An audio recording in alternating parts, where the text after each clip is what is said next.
குரு பிரம்மா குரு விஷ்ணு குரு தேவோ மகேஸ்வர குரு சாட்சாத் பரபிரம்ம தஸ்மை ஸ்ரீ குருவே நமக. அதாவது ரேவந்நாத்தை என்ன பண்றாருன்னா கைலாசத்துக்கு போறாரு. அப்போ அங்க இருக்க சிவகணங்களா அவரை தடுக்கிறாங்க. யார் நீ, எதுக்கு நீ இங்க வந்த அப்படின்னு கேட்குறாங்க. அதுக்கு அவர் சொல்றாரு, நான் சிவபெருமானை பார்க்க வந்தேன். எதனால அப்படின்னு அவங்க கேட்குறாங்க சிவகணங்கள். அதுக்கு இவர் சொல்ற ரேவந்நாத்து, அதாவது சரஸ்வதி அப்படின்ற பிராமணோட புதல்வன் யமதர்மன் 7 புதல்வனையும் உயிரை பறிச்சுட்டு வந்திருக்காரு. அது விஷயமா நான் சிவனை பார்க்க போறேன் அப்படின்ற. ஓஹோ, நீ உன் குரு என்ன கந்தர்வனா அப்படின்னு சொல்லி இந்த சிவகணங்களுக்கு கேட்குதுங்க. உடனே இவருக்கு கோபம் வருது. என் குருவை கந்தர்வன் நீங்க சொல்லலாமா? நீங்க கந்தர்வன் எப்படி சுத்திலாம் திரியிறாங்களோ அதே மாதிரி தான் நீங்க சுத்தி திரிய போறீங்க அப்படின்னு சொல்லிட்டு கோபமா சபிக்கிறார். உடனே இவங்க எல்லாமே இந்த சிவகணங்களாம் அந்த இடத்துல அசைய முடியாம அப்படியே நின்னுறாங்க. இதை பார்த்த சில சில சிவகணங்கள்லாம் ஓடி போய் சிவன் கிட்ட முறையிடுறாங்க. அப்போ சிவன் என்ன பண்றாருன்னா 100 கோடி கணங்களுடன் கால பைரவனும் அனுப்புறாரு சண்டை போட. அவரு கூட ரேவந்நாத்தும் போர் புரிகிறாரு. அதுல எல்லா கணங்களும் பாத்தீங்கன்னா மயக்க நிலையில அடைஞ்சிடறாங்க. இதை தெரிஞ்ச சில சிவகணங்கள்லாம் போய் சிவன் கிட்ட சொன்னோம். சிவனுக்கு ரொம்ப கோபம் வந்துடுது. அதாவது அவர் நந்தியோட வாகனத்து மேலே ஏறி ரேவநாத்துக்கிட்ட கோபமா வர்றாரு. இதை பார்த்த ரேவநாத் என்ன பண்றாருன்னா, நம்ம சிவன் கூட எல்லாம் போர் புரியக்கூடாது அப்படின்னு சொல்லிட்டு இவர் மந்திரத்தை ஜபிச்சு அந்த பஸ்மத்தை தூக்கி எறிகிறாரு சிவன் மேல. அவரும் மயக்க நிலையில போயிடுறாரு. உடனே இந்த விஷயம் தேவர்கள்லாம் என்ன பண்றாங்கன்னா விஷ்ணு கிட்ட முறையிடுறாங்க. விஷ்ணு என்ன பண்றாரு, ரேவந்நாத்தை பார்க்க ஓடோடி வராரு. என்ன ரேவந்நாத், உனக்கு என்னதான் வேணும், என்ன விஷயம், இது மாதிரிலாம் பண்ணலாமா, தப்பு இல்லையா அப்படின்லாம் கேட்கும்போது, நான் இருக்கிற இடத்துல எப்படி ஒரு குழந்தையோட உயிரை பறிக்கலாம் அப்படின்னு சொல்லி இவர் கேட்குறாரு. இந்த 7 குழந்தையோட உயிரை திருப்பி கொடுத்தாதான் நான் சிவனை திருப்பி பழையபடி என்னால் ஆக்க முடியும் அப்படின்னு சொன்ன உடனே என்ன சொல்றாரு விஷ்ணு, நீ அந்த உடலெல்லாம் நீ திருப்பியும் பழையபடி செஞ்சுக்கோ, உயிர்ப்பிக்க வழியெல்லாம் உன்னோட வழிதான் அப்படின்னு சொல்லி சொல்றாரு. நான் 7 பேரையும் தர தயாரு, உடல்களை நீ தான் உருவாக்க வேண்டும் அப்படின்னு சொல்லி விஷ்ணுவும் சொல்றாரு. உடனே விஷ்ணு சரி அப்படின்னு சொன்னப்புறம் இவர் என்ன பண்றாரு, பழையபடி இந்த சிவகணங்கள் சிவனெல்லாம் என்ன பண்றாரு, பழைய நிலைக்கு கொண்டு வர்றாரு. உடனே இவர் என்ன பண்றாரு, ரேவந்நாத் திருப்பியும் பூமிக்கு அந்த பிராமணர் வீட்டில் இருக்கிற 7 குழந்தைங்கள உடலையும் இடிச்சு அதை ஒரு பொம்மையா பிடிச்சு சஞ்சீவ மந்திரம் மூலியம் திருப்பியும் உயிரை கொண்டு வர்றாரு. இன்னும் உடனே இந்த 7 குழந்தைங்களும் பார்த்தீங்கன்னா அழுதுகிட்டே ஓடி வர்றது தான் அப்பா கிட்டேயும் அம்மா கிட்டேயும். இதை பார்த்த தாயும் தந்தையும் ரொம்ப சந்தோஷப்படுறாங்க. 12 நாள் கழிச்சு இந்த 7 குழந்தைக்கும் பேரும் வைக்கிறாங்க. என்ன பேருன்னு பார்த்தீங்கன்னா சாரங்கிநாத், ஜாகிநாத், நிஜானந்தன், தீனாநாத், நயன்நாத், யதுநாத், நிரஞ்சன்நாத் அப்படின்னு சொல்லிட்டு 7 பேருக்கு பேரும் வச்சிடுறாரு. 12 வருஷம் கழிச்சு பார்த்தீங்கன்னா ரேவந்நாத் தீட்சையும் அவங்களுக்கு கொடுத்துட்றாரு.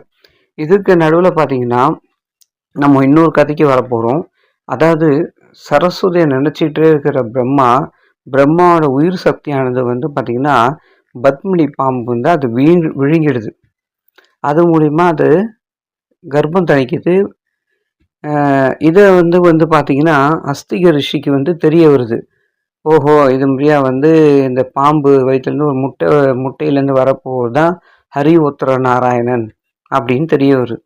அப்போது அந்த நாட்டை ஆடுற அரசாட்சி புரிகிற ராஜா பேர் ஜனமே ராஜான்னு சொல்லுவாங்க. அவரு சர்ப யக்ஞம் நடத்திட்டு இருக்காரு. அதாவது பார்த்தீங்கன்னா முனிவர்களின் உதவியால் சமித்துகளுக்கு பதில் சர்ப்பங்கள் யக்ஞ குண்டத்தில் அக்தியாகும் அப்படின்னு சொல்லி அந்த சர்ப யக்ஞத்தை நடத்திட்டு வர்றாரு அந்த ராஜா.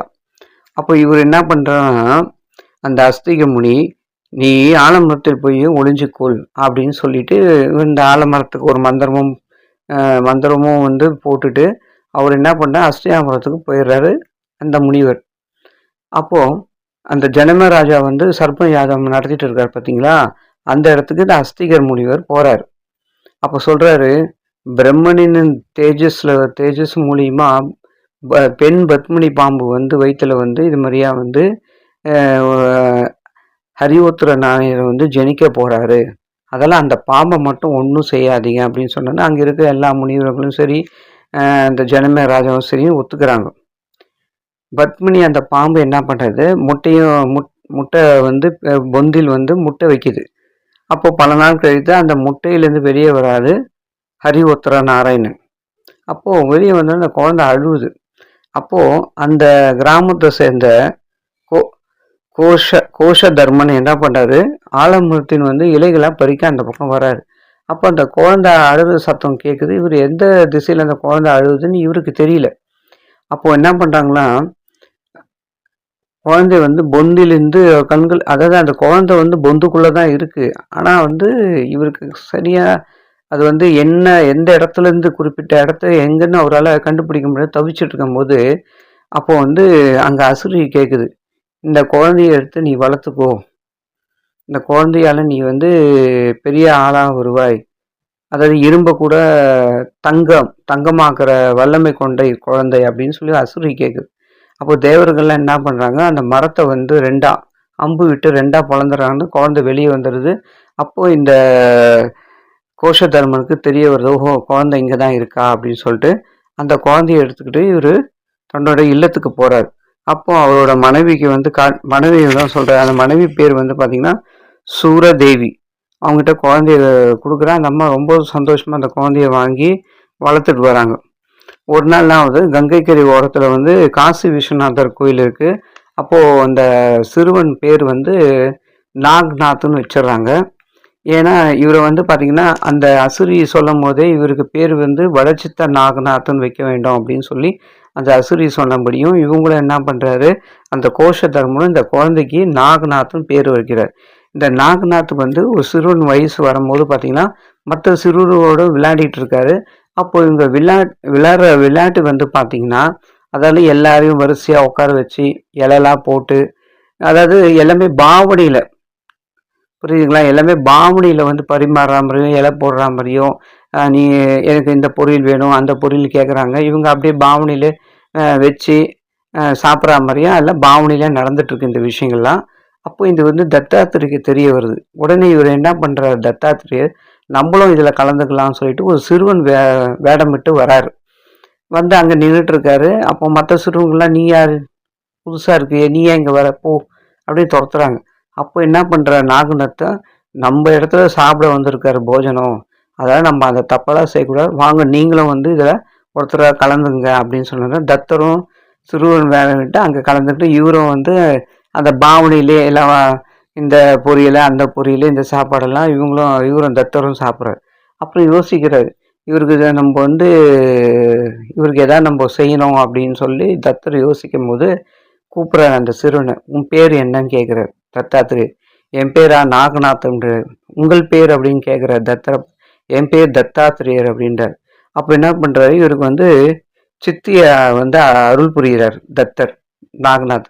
என்னன்னு பார்த்தீங்கன்னா, இவர் நினைக்கிற நேரத்துக்கு சாப்பாடு வரும், அவர் நினைக்கிறாங்க இந்த பொரியெல்லாம் வரும், அப்படியாப்பட்ட ஒரு சித்தியை அருள் புரிஞ்சுறாரு.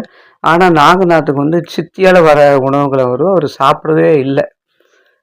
எனக்கு அது மாதிரியா வேணாம் அப்படின்னு சொல்லி ஒதுங்கியே இருக்கிறாரு. ஆனால் இந்த சிறுவர்கள்லாம் தினந்தோறும் இந்த வேலையை பண்ணிகிட்டு இருக்காங்க. அப்போது நாகநாத் என்ன பண்ணுறாரு, சித்தியால் பல உணவு, பொரியல், குழம்பு, சாம்பார் எல்லாம் வர வைக்கிறாரு. தினந்தோறும் நடக்குது.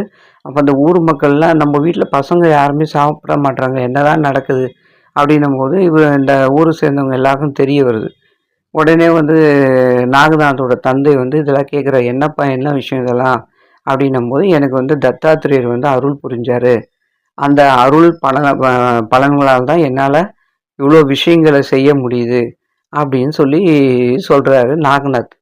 அப்போ இவர் வந்து ரொம்ப சந்தோஷப்படுறாரு. ஓஹோ, நீ வந்து தத்தரை பார்த்தா எவ்வளோ பெரிய விஷயம் அப்படின்னு.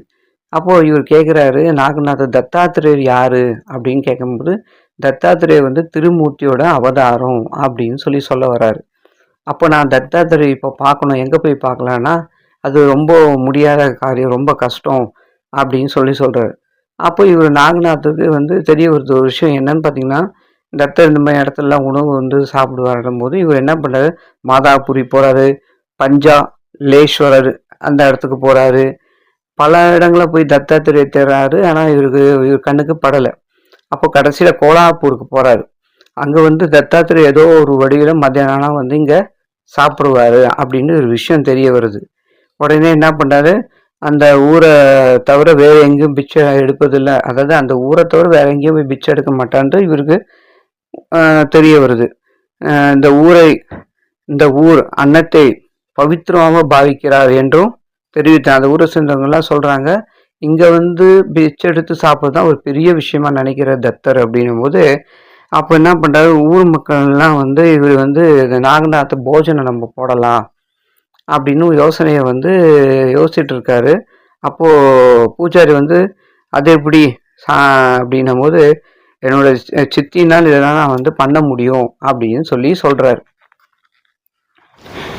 இந்த கதைகள் மூலிமா நம்மளுக்கு கிடைச்ச கருத்து என்னன்னு பார்த்தீங்கன்னா, ரேவன் நாத்து அந்த இரவு பொழுது அந்த பிராமண வீட்டில் தங்குறாரு. அப்போது ஒரு குழந்தையோட உயிர் வந்து யமதர்மன் வந்து பறிச்சுட்டு போயிடுறாரு. உடனே சிவன்கிட்ட போய் முறையிட்டு திருப்பியும் அந்த குழந்தைகளை வந்து சஞ்சீவ மந்திரம் மூலிமா 7 குழந்தைங்கள உயிரையும் மீட்டுட்டு வந்துடுறாரு. அப்போது நவநாதர்கள் வந்து இருக்கிற இடத்துல நம்ம வழிபட்டாவே அந்த இடத்துல என்ன சொல்கிறது, நம்மளுக்கு வந்து அவ்வளோ பாசிட்டிவ் எனர்ஜி நம்மளுக்கு கிடைக்கும். எந்த ஒரு நெகட்டிவ் எனர்ஜியும் உள்ளே வராது. புரியுதுங்களா? அது மாதிரியே நம்மளும் நவநாதர்களை பேரை உச்சரிக்கிறது, நவநாதரை வந்து எப்பவும் பூஜிக்கிறது, வழிபடுறது மூலியமாகவே இது சாத்தியம். 2வது கதைகள் நாகநாத கதைன்னு பார்த்தீங்கன்னா, அதாவது நாகநாத சிறுவன் கூட வந்து விளையாடிட்டு இருக்காரு. போஜனம் சாப்பாடு எல்லாம் வர வச்சு பாவனியில் அதெல்லாம் பண்ணிட்டு இருக்கும்போது, அப்போது தத்தாத்திரேயர் வந்து சிறுவனா அங்கே வந்து அதில் கலந்துக்கிறாரு. அப்போ வந்து அப்போது தத்தாத்திரேயர் நினச்சிக்கிற இவங்க ஏன் சும்மாவே இதை பண்ணிக்கிட்டு இருக்காங்க, நம்ம நிஜமாக பண்ணலாமே அப்படின்னும் போது நாகநாதை கூப்பிட்டு சித்தி அருள் புரிகிறாரு. உடனே நாகநாத் என்ன பண்ணுறாரு, தினந்தோறும் விளையாடும் போது உணவுகளை நிஜமாக வர வச்சு சாப்பாடு, பொரியல், சாம்பார் இதெல்லாம் வர வச்சு தினந்தோறும் எல்லாரும் சாப்பிட்றாங்க. அது இல்லாமல் ஊரில் இருக்க எல்லா மக்களுக்கும் இதை நாகநாத் பண்ண ஆரம்பிக்கிறாரு. அப்போது இந்த மூலிமா விஷயம் என்ன வருதுன்னா, அன்னதானன்றது எவ்வளோ பெரிய விஷயம் பார்த்தீங்கன்னா, நம்மளும் வந்து நம்மளால் முடிஞ்சவரை கோயிலில் இருக்கும் எல்லாருக்கும் நம்ம அன்னதானம் பண்ணலாம். இல்லை நம்மளுக்கு அது உண்டான வசதி இல்லைன்னா கூட நம்ம காலையில், மத்தியானம், இரவு இந்த 3 நேரத்தில் வந்து எப்போவுமே நம்ம வீட்டில் சாப்பிடுவோம். அந்த சாப்பாடு எடுத்துகிட்டு போய் நம்ம ஒரு காக்கைக்கு, குருவிக்கு, எறும்புக்கு இது வச்சா போதும். ஏன் சொல்கிறேன் இதை பார்த்தீங்கன்னா, எல்லா ஜீவராசிலும் கடவுள் இருக்கார். மீண்டும் உங்களை அடுத்த சந்திக்கிறேன். ஓம் நமோ ஆதேஷ். ஆதேஷ். ஹலக் நிரஞ்சன்.